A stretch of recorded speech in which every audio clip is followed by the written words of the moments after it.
Pretty cool to actually be here. Looks like a great space. A little bit of, before I came up here, I went and used the restroom downstairs, and I did my business, and then I walked over to the sink, and I stood there, and I looked, and I waited, and I stood there, and I waited, and you know what? Not one goddamn employee came and washed my hands. Yeah, I think it's funny, I took their fucking sign.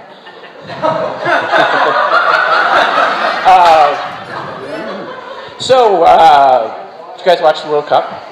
Yeah. Love the World Cup. Got me so excited about soccer, thought it's something I could do, but then again, I'm not very athletic. So instead, I started playing foosball. Yeah, I got really addicted to foosball. And I do realize there's some major differences between World Cup soccer and foosball, of course. A major difference, of course, is in foosball, when one player fakes an injury, 3 other guys got to fake an injury.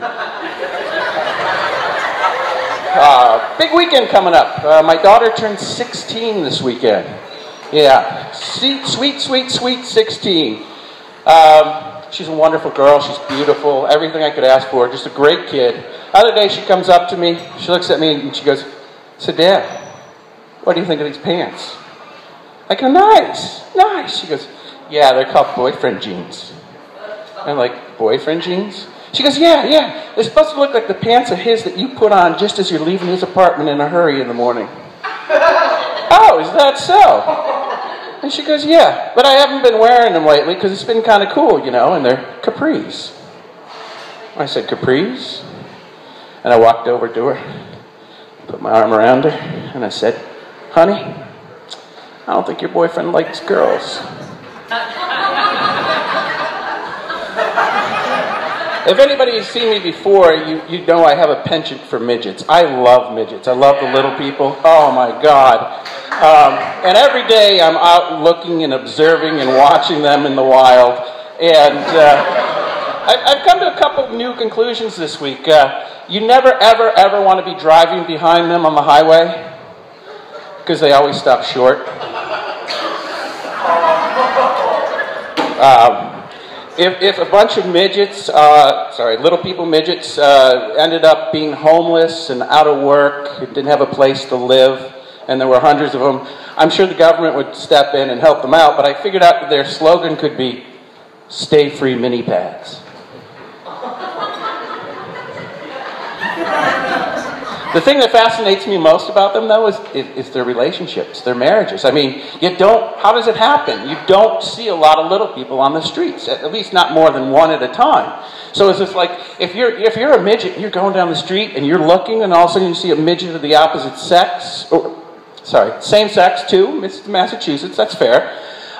Do you just run up to that other midget and just grab them and go, "I own you"? I don't know. So I went and I found a couple, and I asked them, I said, "Hey, you guys seem really happy together. How'd you meet?" And you know what they said? They said they met on a dating site. I said, "That's really cool. Which one?" It was WeHarmony.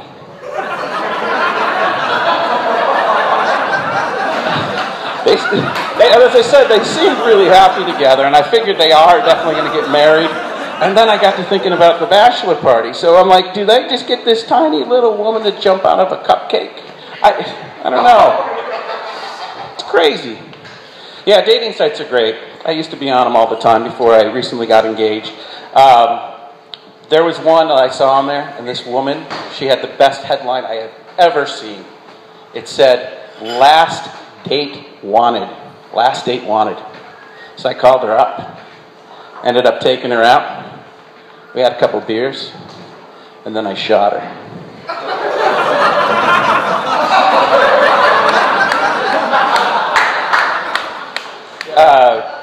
I got thinking more about Jesus, and I wondered when he was up there on the crucifix, if the guy who was putting the hammer, hammering in the nails on him, just ever looked up at him and went, "Hey, buddy, YOLO!" God, I hate that phrase. You only live once. Now when people come up to me and say that, I push them right in oncoming traffic. If they don't survive, I go, "Hey, you were right." Seems like religion is everywhere lately. I don't know why, but now it's pissing me off because it's getting on my Facebook feed.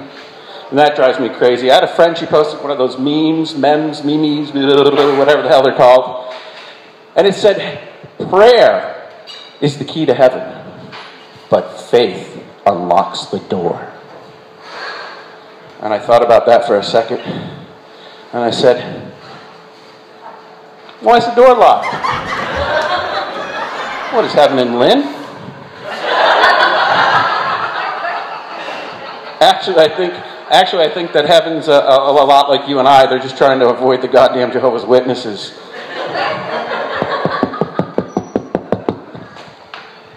Moses, get away from the window. Don't let them see that we're home. Gabriel, shh, ixnay on the trumpet.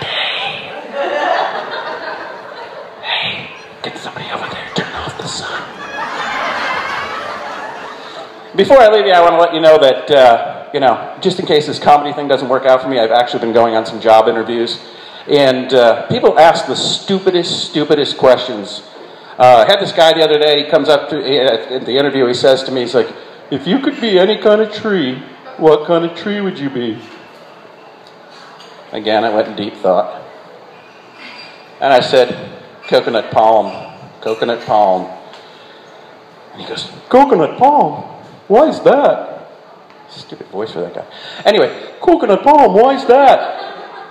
And I said, well, that's easy, because I'd be on the beach all day and I'd have really big nuts. All